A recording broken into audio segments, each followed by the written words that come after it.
Pirando Amigo orgulhosamente apresenta Leis de Newton, Introdução.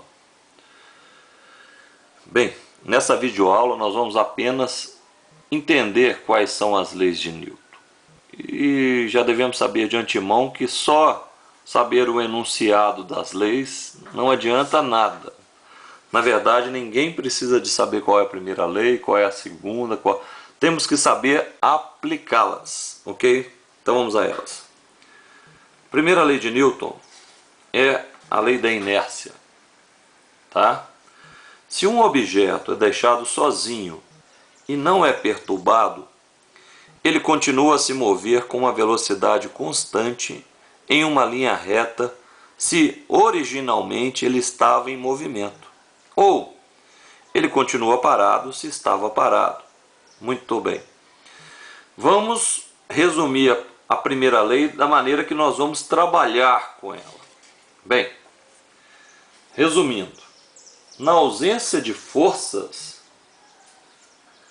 o corpo permanece com seu estado de movimento. Primeiro, vamos esclarecer. A ausência de força não quer dizer que não tenha nenhuma força. Quer dizer que o resultado das forças sobre o corpo é zero. Pode ter várias forças, mas somando vetorialmente essas forças, o resultado é zero. Se eu somar as forças horizontais e der zero, e também a soma das verticais derem zero, eu vou chegar à conclusão que o corpo está em equilíbrio. Neste caso, ele pode estar em repouso, ou em movimento retilíneo uniforme. Ok? Segunda lei é uma fórmula que, na primeira lei, nós não tínhamos força resultante. Era a lei do equilíbrio. Agora, nós temos uma resultante. A somatória de forças é igual a massa vezes aceleração. A força resultante é igual a massa vezes aceleração. Força resultante em newtons, massa quilos e aceleração metros por segundo ao quadrado. É sempre bom lembrar que, para o lado que estiver a resultante, também vai estar a aceleração. Ok? Muito bem. Neste gráfico dá para a gente ter uma ideia. Se não tivermos resultante sobre o bloco, se a resultante for zero, também não tem aceleração. À medida que a resultante vai aumentando, a aceleração aumenta na mesma proporção. Força resultante e aceleração são diretamente proporcionais. E, aprofundando mais um pouquinho, a inclinação desse gráfico corresponde à massa do corpo. Posteriormente, vamos novamente calcular a inclinação. Muito bem.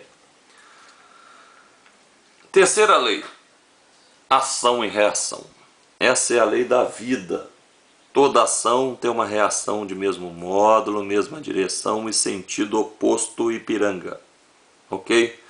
Ação e reação são forças aplicadas em corpos diferentes. Então, quando nós estivermos tentando descobrir qual força que é ação, qual que é reação, é bom lembrar sempre que essas forças atuam em corpos diferentes. Verificando, eu tenho aqui um bloco em repouso sobre uma mesa. Muito bem.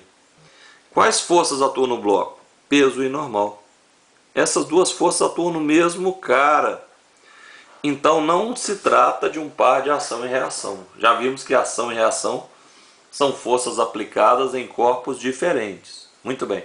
Então, como identificar quem é ação e quem é reação? Simples. Só identificar força 1, força do sujeito tal no sujeito tal. Então a reação dessa força é a força com os sujeitos invertidos. Exemplo, o peso do bloco. O que significa peso? É a força com que a Terra atrai o bloco. Muito bem. A reação vai ser o quê?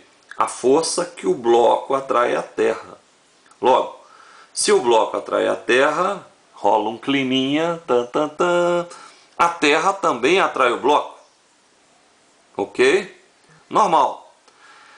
Reação normal é a força de reação da superfície de apoio. Nós vamos verificar qual é a força total que é feita sobre a superfície de apoio e achar a normal. Então, nesse caso, normal é a força da mesa sobre o bloco. Por quê? O bloco não faz uma força comprimindo a mesa? Sim. Então a reação é normal. Só que, coincidentemente, neste caso, apenas nesse caso, normal é igual ao peso em valores numéricos. Mas não se trata de um par de ação e reação. Por quê? Normal é força da mesa no bloco. E a reação da normal é o N', força que o bloco faz sobre a mesa. Ok? Para finalizar, só para a gente localizar mais uma vez as três leis. A primeira lei é de equilíbrio. Então, toda vez que o cara estiver em repouso ou movimento retilíneo uniforme, a soma das forças tem que dar zero. Normalmente usamos muito essa lei com atrito estático, não estático máximo, usando os valores para zerar a equação. A segunda lei, tem força resultante, então tem aceleração.